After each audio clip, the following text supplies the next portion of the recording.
So for our group project, I thought the song Won't Stop Running by A Great Big World reflected the spirit of hope and belief found in the story of the hemorrhaging woman. And in this song, the singer named Chad King is talking about the initial start of his journey with being diagnosed with multiple sclerosis, which is an autoimmune condition where basically your body is attacking its own nervous system. And when he was first diagnosed in 2007, the doctor that he went to told him that without treatment he would be paralyzed within 7 years. And then later in a 2016 interview, King talks about how when he was first trying treatments, the medications that he was taking were actually making his symptoms significantly worse than the symptoms he was experiencing just with the MS alone. And through that awful experience, he ended up choosing to do a lot of his own research and was able to find effective ways to treat and manage his MS through changes in his diet and nutrition.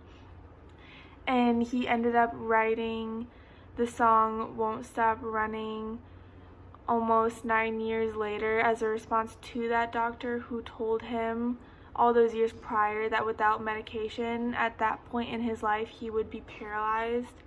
And he wrote it with the hope of letting people know that there are other ways of treating chronic illnesses aside from medication, and to not lose hope as one is searching for ways that can effectively treat their illnesses that they're struggling with.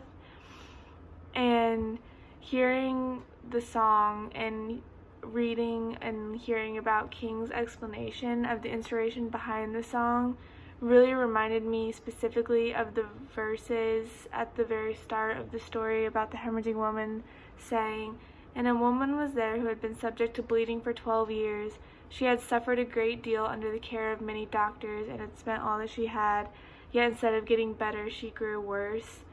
And I think in those verses alone, her and King's stories align very much in that they both sought the help of doctors, but what they had prescribed to remedy their illness ended up making them worse.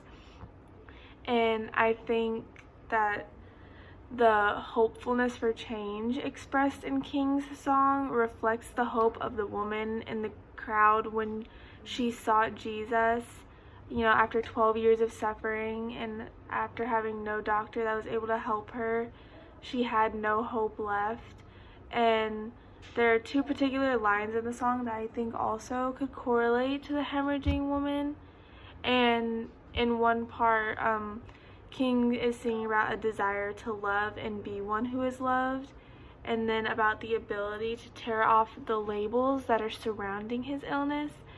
And as someone who was subject to bleeding for 12 years, the hemorrhaging woman would have been someone who was defined as unclean and impure and would have been cast out by society and defined by those labels of uncleanliness. But I think the overall hopeful tone of King's song reflects the hope the woman found in Christ and the freedom from the burden of her illness and the heavy labels of unclean associated with it when she was finally healed from her suffering. And I think that the desire to be loved and be loved reflects how burdensome those labels can be for someone. And I think the tone of hope in King's song echoes the hope that the hemorrhaging woman was able to find in Christ.